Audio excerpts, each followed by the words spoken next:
Tonight, President Obama goes to Capitol Hill to rally Senate Democrats behind health care reform, while senior citizens worry what proposed Medicare cuts will mean for them. I'm Russ Mitchell. Also tonight, replacing a legend. 4 Massachusetts Democrats are fighting for their party's nomination to fill the late Ted Kennedy's Senate seat. Powering down, Switzerland is challenging its citizens to use 1/6 the energy the typical American family uses. And meet the high school football team with big stars on the field and in the stands.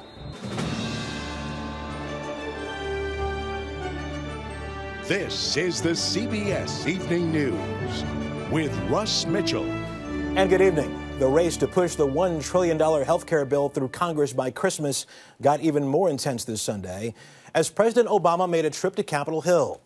His mission today was to lobby Democrats and urge them to stand together.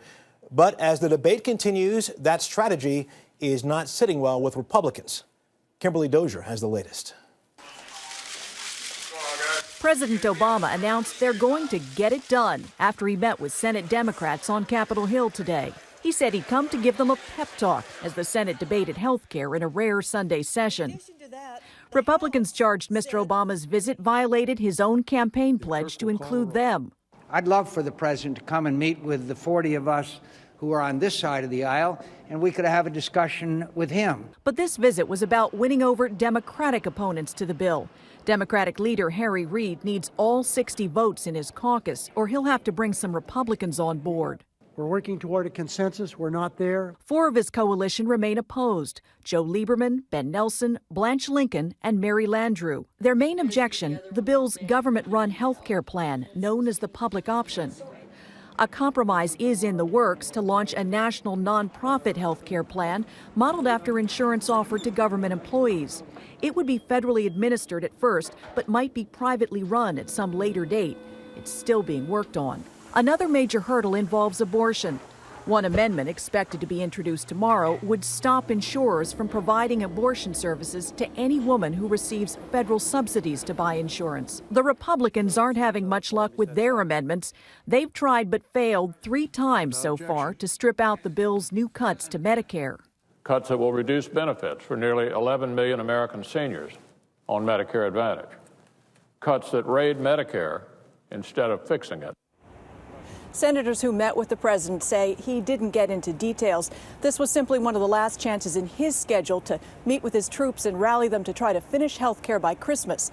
He leaves for Europe this week to accept the Nobel Peace Prize. Russ? Kimberly Dozier at the White House. Thank you very much.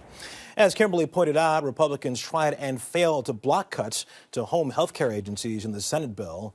Democrats say the cuts would trim projected Medicare spending by some $42 billion. As some homebound Medicare patients watch the debate, they worry they could lose some vital services. Seth Doan has more. Okay. These days, it's hard for Michael Cordovana to walk and even breathe. Yeah, great. Okay. Thankfully, he's just steps from the instrument he loves. At age 80, he's had a stroke, quintuple bypass surgery, and suffers from an inoperable aneurysm. But he's able to stay at home thanks to 2 aids paid for by Medicare. How important are home health aids? Oh, it's the difference between life and death. So Cordovana is closely watching the healthcare debate on Capitol Hill. You live with the fear that it'll be cut off sometime. The home health care will be cut? You worry about that? Oh, yes. Why? Because you know how expensive it is. In an effort to raise funds to insure more Americans, home health care services may take a disproportionate hit. While they currently make up about 4% of Medicare spending, Congress would seek to extract nearly 10% of overall savings from home health care services. While that may seem alarming to some, unfortunately, this has become very political, and it's an easy way to rile people up. Marilyn Moon, health policy researcher, says folks who rely on these services should not be worried. I'm confident that these kinds of changes can lead to greater efficiencies without harming beneficiaries or cutting back on this important benefit. But agencies which provide home health services worry the cuts would hurt. A healthcare reform bill that includes significant cuts is very troubling because what it means is patients don't get served, services get cut, programs get cut. Michael Cordovano worries that home care is expensive, but feels you cannot put a price on quality of life. Seth Doan, CBS News, New York. That's fantastic. And here's what else is happening this Sunday evening. 2 days after an Italian court convicted American student Amanda Knox of murder, her parents spoke today with Harry Smith of The Early Show, who asked Kurt Knox about their prison cell visit yesterday with their daughter. You just want to let her know that there's always light at the end of the tunnel and you know, kind of whisper in her ear that it's going to be all right. This is going to get fixed. We're going to get you home, and you got to stay strong, and we're going to move forward from here. And you can see Harry's interview with the parents of Amanda Knox tomorrow morning on The Early Show. It will be an historic week in Massachusetts as voters go to the polls to begin the process of replacing a legend. Senator Ted Kennedy died in August, and his successor will likely be decided this Tuesday on primary election day. John Dickerson has a preview. It should be a great race. Ted Kennedy served in the Senate for 47 years, meaning that in the Democratic stronghold of Massachusetts, a vacant Senate seat is as rare as an elected Republican. Paul Kirk is interim senator.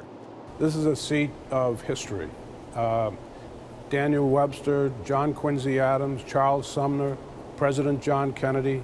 But voters are not hearing the call of history. This race has been sort of like Gertrude Stein's famous description of Oakland. There's no there there. In fact, there have been polls suggesting that the majority of voters didn't even know there was an election going on next week.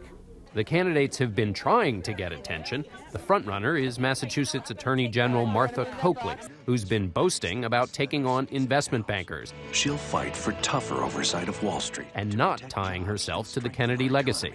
In contrast, Congressman Michael Capuano embraces the former icon. Ted Kennedy taught me that Washington's a tough town. We have to stand and fight when it really matters.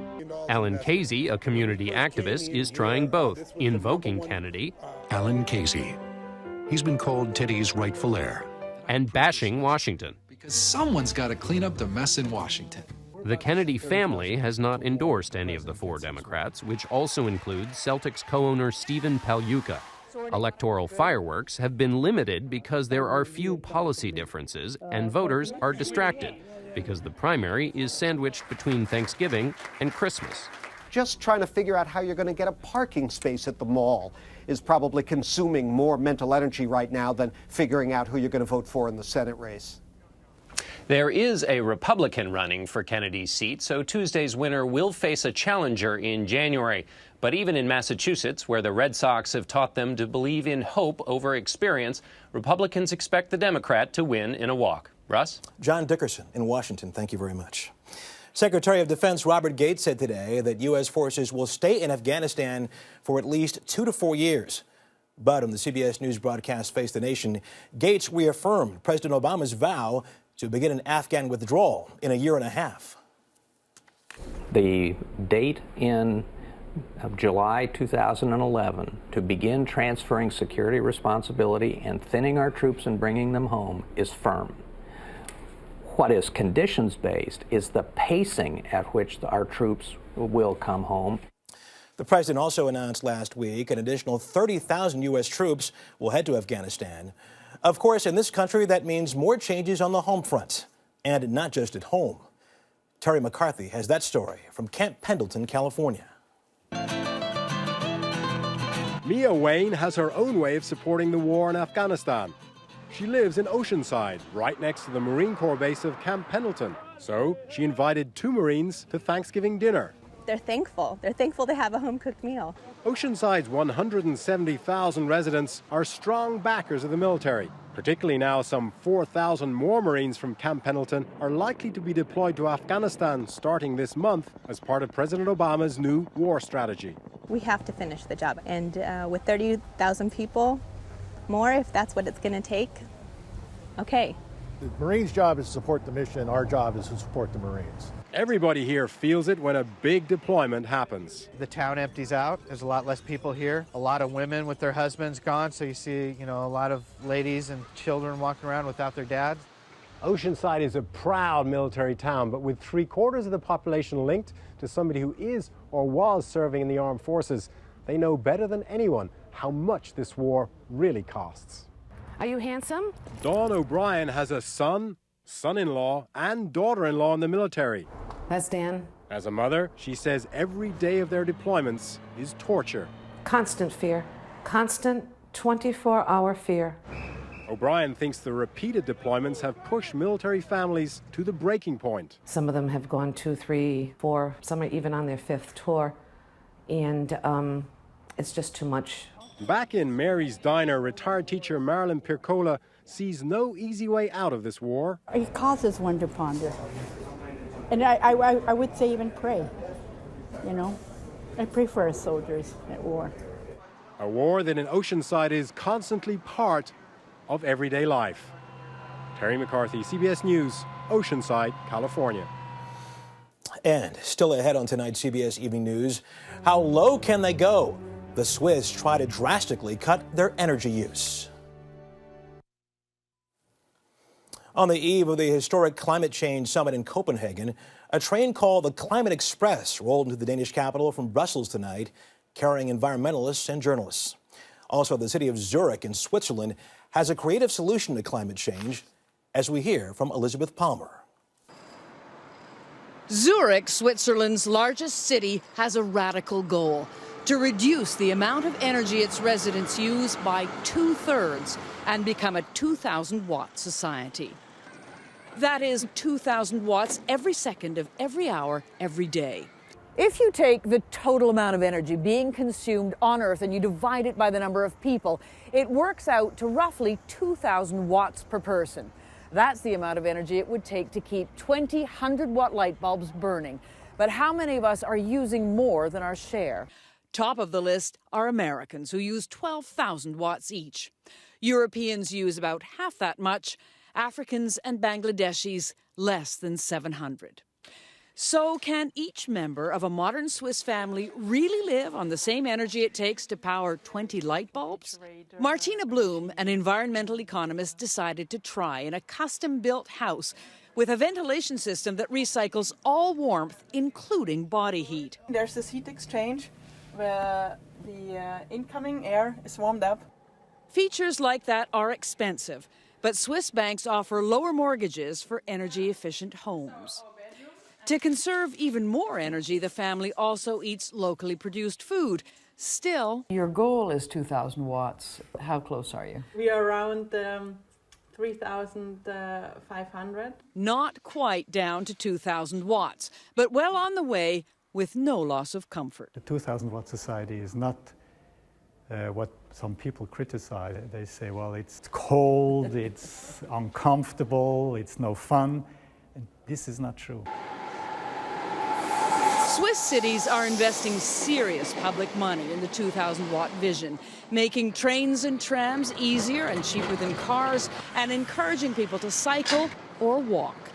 The effort is paying off. In cities like Basel and Zurich, about 40% of the households don't even own a car. Anna and Bernd Roschewitz certainly don't, and they recently decided to renovate their 1960s home to a 2,000-watt standard. And it's proven technology. Maybe the combination here or the target we set is a bit ambitious, but it's not really, we are not even pioneers anymore. Maybe not pioneers, but the Swiss are trailblazers, showing the world a 2,000-watt future can look very bright. Elizabeth Palmer, CBS News, Zurich. And just ahead on tonight's CBS Evening News, she's a Nobel Prize-winning scientist, and this previous winner helped shine the lights on her accomplishments. When the Nobel Prize in Medicine is awarded in Sweden this coming Thursday, 2 of the 3 Americans sharing the prize will be women. And one of those women will have an earlier Nobel winner to thank, at least in part, for helping to make the moment possible. Kelly Wallace has more. When Carol Greider, a researcher at Johns Hopkins University, learned she won the Nobel Prize in Science, the first thing she did was tell her kids. Well, I had to wake them up because it was very early, and they were just very excited. Only 8 women have been awarded a Nobel in Science since 1901. I've been getting messages from all over the world of people saying how exciting it is, not just for me, but for the whole field. Miles away in New York, neuroscientist Paul Greengard, who helped bring international attention to Grider's work last year, felt like a proud father. Because this is very explicitly one of our goals, to help women win a Nobel Prize. And I never dreamed it would come so soon. 9 years ago, Greengard himself won the Nobel Prize. The award triggered memories of the day when he was 20 and was told something shocking, that his mother, named Pearl Meister, died while giving birth to him. Every trace of her had been destroyed, not even a photo remained. 62 years later, it's still as raw as ever. Amazing how it hangs in there, you know? I can't get over it. To honor the mother he never knew, Greengard took his Nobel Prize money, $400,000, and established the prestigious Pearl Meister Greengard Award. To come to the podium to receive the Pearl Meister Greengard Award. A science prize for women of high accomplishment. Last year, Carol Grider herself won the award. She believes it encourages women to overcome the sometimes subtle barriers to the top. I don't think that there has to be overt, we're going to ignore Jill, but rather just, I'm just not so comfortable bringing her into the group. Greengard is motivated by the hundreds of letters from women scientists who say they've faced discrimination, but more personally, he's forging a link to his mother. To set up some kind of prize in honor of my mother, it made her more realistic for me. And it also helped women scientists like Carol Grider get the recognition they deserve. Kelly Wallace, CBS News, New York. The city of Lyon in France switched on its Festival of Lights this weekend, and what a sight. Colorful lights and images are projected onto buildings throughout the city. Millions of visitors are expected.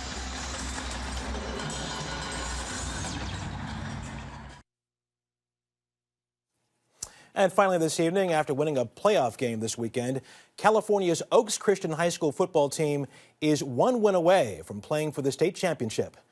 And for 3 of the team's stars, success runs in the family. Here's Bill Whitaker.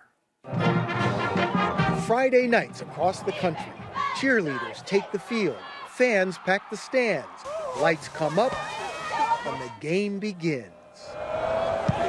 But the gridiron at Oaks Christian High School in suburban LA has extra red carpet appeal. The team has a quarterback named Montana and a backup quarterback named Gretzky, offspring of some of the greatest athletes in American history, but you'd never know it to talk to them. Out on the practice field with my teammates, everything's even. We're just a bunch of kids having fun and playing football. You know, a lot of the kids, I don't think, remember who Joe Montana was, which we remind Joe all the time, you know, and so we do the same thing with Wayne Gretzky. If the teenagers don't remember them from their highlight reels, they do recognize them in the stands, regular fixtures at their sons' games, trying to blend in with parents who don't have Super Bowl rings and Stanley Cups. He's pretty low-key. He doesn't like the attention and all that stuff. He just wants to come watch me play. The talent might be genetic, but their parents say the drive is self-imposed.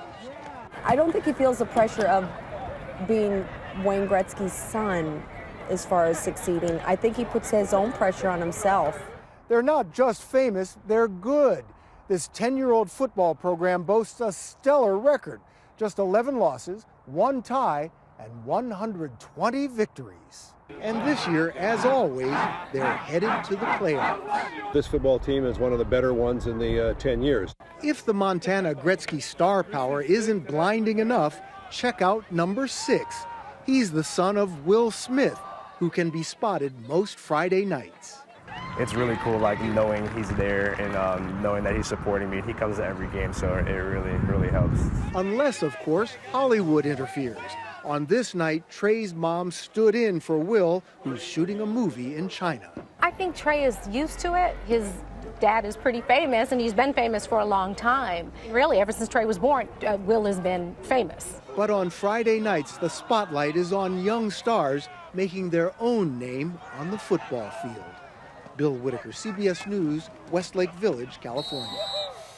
And that is the CBS Evening News. I'm Russ Mitchell in New York. Katie's here tomorrow. Good night.